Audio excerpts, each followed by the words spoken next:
La deuxième erreur, c'est de s'endetter. S'endetter pour réaliser ton projet. Je dis bien s'endetter pour réaliser ton projet. En tout cas, faites de votre mieux de ne pas arriver à cette étape-là.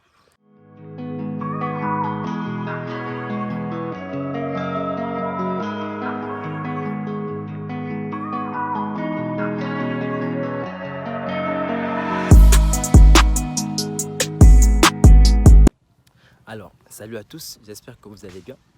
Je suis Van Chris Boetumoussa et dans cette vidéo, je partage avec vous des erreurs que j'ai eu à commettre. C'est pas que quelqu'un m'a dit que j'ai eu à commettre. Et pour faire tout court, c'est que déjà là, je suis en pleine balade. Mais derrière ça, je me suis dit aussi, mais ça serait intéressant de partager certaines erreurs pour éviter que mes amis, mes frères, mes sœurs, qui eux aussi veulent se lancer, ne commettent pas les mêmes erreurs que moi. Donc, c'est un partage, cadeau seulement. Le premier point, c'est la diversification. Pour ceux qui ne savent pas ce que c'est, la diversification, c'est le fait d'avoir une entreprise, par exemple, mais qui a plusieurs variétés de produits. C'est ça une diversification. La diversification, ça peut être le fait d'avoir une entreprise, mais on veut avoir une deuxième entreprise, un deuxième business. C'est ça la diversification. Mais dans les deux cas de figure, il y a deux points qu'il faut prendre en compte. Je dis bien deux. Et c'est ce que j'ai eu à déceler. Et le premier facteur, c'est la rentabilité. Avant de penser à la diversification, il faut d'abord voir, est-ce que ce que je fais est rentable? Est-ce que ce que je fais me dégage des marges importantes? Et ça même, ça ne concerne que le businessman. Donc, ça veut dire que la personne qui voit des opportunités partout, c'est lui-même qui doit seulement se limiter à la rentabilité. Ça veut dire qu'il ouvre une boutique, par exemple, et lorsqu'il ouvre la boutique, il se rend compte qu'il vend beaucoup, il a des marges, il s'écope des grandes marges, et il peut dire que oui, là je suis rentable. Il peut se permettre d'ouvrir une deuxième boutique. Ça, c'est ce que le businessman peut faire. Maintenant, l'entrepreneur, ça ne se limite pas qu'à la rentabilité. Parce qu'on peut être rentable, mais pas autonome. Ça veut dire qu'on crée une activité, elle est rentable, mais dès qu'on arrête d'y être, l'activité n'est plus rentable. Ou du moins, l'activité ne tourne plus bien. Ou du moins, l'activité ne tourne plus comme il faut. Et ça concerne l'entrepreneur. Parce que à ce moment-là, on ne va plus parler de l'entrepreneur, mais de l'auto-entrepreneur. Et le but de l'entrepreneur ici, c'est de créer un système. Un système dans lequel, qu'il soit là ou pas, tout marche. Ah, c'est le premier point. Et le deuxième point, c'est qu'on crée un système où, quel que soit, si on fait sauter quelqu'un, et si on le fait remplacer, ça va toujours marcher. Et c'est ça, en fait, les deux facteurs que j'ai eu à déceler. Je pense que c'est quand même assez intéressant de le partager avec vous. Donc, une fois qu'on se rend compte qu'on n'a pas ces deux points-là, ne pensez même pas à la diversification. Soit vous arrêtez ce que vous faites pour faire autre chose, mais ne pensez pas à la diversification.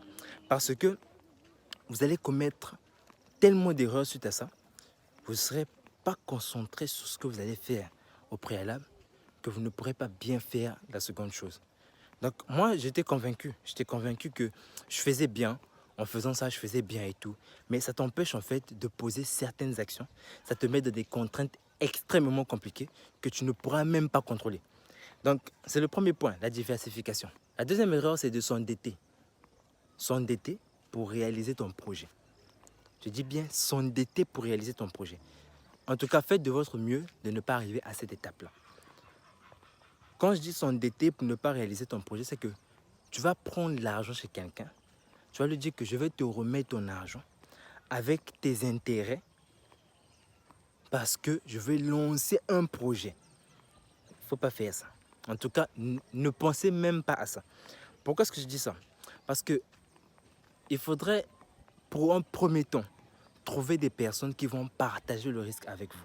Donc, ce sont des personnes à qui tu vas expliquer le projet, qui ont peut-être les ressources nécessaires pour le mettre en place, qui ont peut-être les ressources humaines, qui ont les ressources relationnelles pour le mettre en place. Et tu vas voir ces personnes, tu leur dis, moi j'ai tel projet que je vais mettre en place. Et regarde comment je vais m'y prendre, regarde comment je vais m'y prendre. Moi, je veux que tu mettes ça pour qu'on le fasse ensemble. Ça s'appelle partager le risque. Ça veut dire qu'on a un risque qui est là et on le partage en fonction des personnes qui se lancent dans le projet. Ne prenez pas l'argent des gens pour leur dire que je veux te promettre une rentabilité extraordinaire. Non. Prenez des personnes qui vont accepter de partager le risque avec vous. Parce que lancer une activité, c'est partager le risque. Je vais vous prendre seulement un exemple tout simple. Je vous dis très très simple seulement. C'est que vous pouvez par exemple prendre l'argent de quelqu'un. Dire que maintenant là c'est bon. Dire que non, tu le convaincs. Non, il te donne 600 000. D'accord, il te donne les 600 000. Une fois que tu prends les 600 000, tu peux sortir là, on te braque. Parce que c'est déjà arrivé à un de mes collaborateurs. Il était censé m'envoyer l'argent. Donc je ne vais pas le citer, je vais pas le citer ici.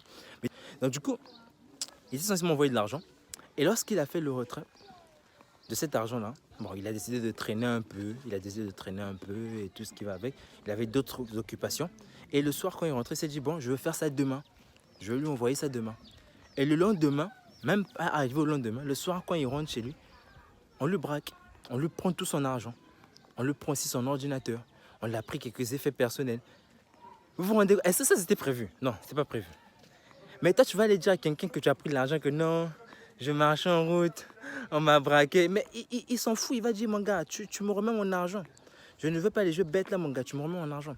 Et c'est ça en fait l'erreur. Se dire que je vais emprunter l'argent. Non, n'ayez pas peur d'aller dire aux personnes que moi je lance tel projet.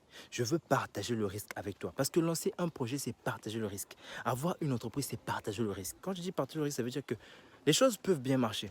Les choses vont toujours bien marcher. Mais les choses peuvent mal se passer. Maintenant, lorsque les choses se passent mal, à qui est-ce qu'on refoule la faute? Est-ce qu'on refoule la faute qu'à toi parce que tu es le responsable et que tu as dit que prêtez-moi votre argent? Lui va se détacher de la santé économique de l'entreprise. Ça ne sera pas son problème parce que lui va se limiter au fait qu'il t'a prêté de l'argent et toi tu travailles pour lui remettre son argent. C'est tout. Et pour une personne qui se lance, ce n'est pas l'idéal. En tout cas, je le déconseille. Donc ça, c'est la deuxième erreur. Et ensuite, la troisième, c'est être trop gentil. Être trop gentil. S'il y a peut-être une faculté que je m'efforce à enlever avec le temps, c'est être trop gentil. Bon, pour certains, je ne le suis pas. Mais moi, je me trouve trop gentil. Je me trouve trop gentil dans la mesure où... Être gentil aussi, c'est l'être avec ses collaborateurs. Être trop gentil, c'est avec ses collaborateurs. C'est que tu leur donnes tout à n'importe quel moment. Ça aussi, c'est être trop gentil. Parce que il faut qu'à un moment, tes collaborateurs comprennent que il n'y en a pas. Et ce sont des erreurs que j'ai eu à commettre. Ce n'est pas des bobards. Ce n'est pas que je dis des choses que j'invente. Non. C'est que je voulais être tellement gentil avec mes collaborateurs que je voulais montrer qu'on ne manquait de rien. Donc, tu prends sur toi pour paraître trop gentil. Il faut arrêter ça. Il faudrait qu'à un moment, quand tu n'en as pas, tu fais comprendre aux autres que je n'en ai pas. Je ne peux pas.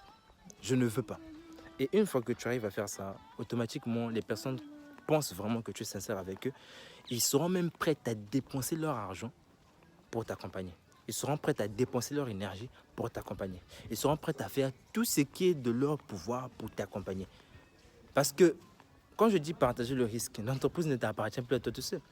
L'entreprise n'est plus que pour toi. L'entreprise appartient maintenant à toutes ces personnes qui sont avec toi. Et moi, c'est ce que j'ai décidé de faire. C'est d'appeler ces personnes-là qui acceptent de partager le risque avec moi. Parce que moi, je ne vais pas vendre les rêves aux gens. Que non, on va faire 600% de chez non. Ces personnes, je pense qu'ils sont quand même assez satisfaits de l'avancement qu'on est en train de faire au fur et à mesure. Et ils devront juste franchir un certain cap pour atteindre l'industrialisation automatique. Donc c'est l'une des raisons pour lesquelles je voulais partager cette vidéo. Me dites en commentaire ce que vous en pensez, surtout pour mes amis de la diaspora et ceux qui sont aussi ici sur Brazza. Ce que vous en pensez de ces erreurs-là et est-ce qu'on peut faire ce genre de vidéo lorsque je me balade et tout, parce que je vous assure, hein, c'est bon, c'est quand même assez calme, c'est très beau, c'est bien. Donc, tips.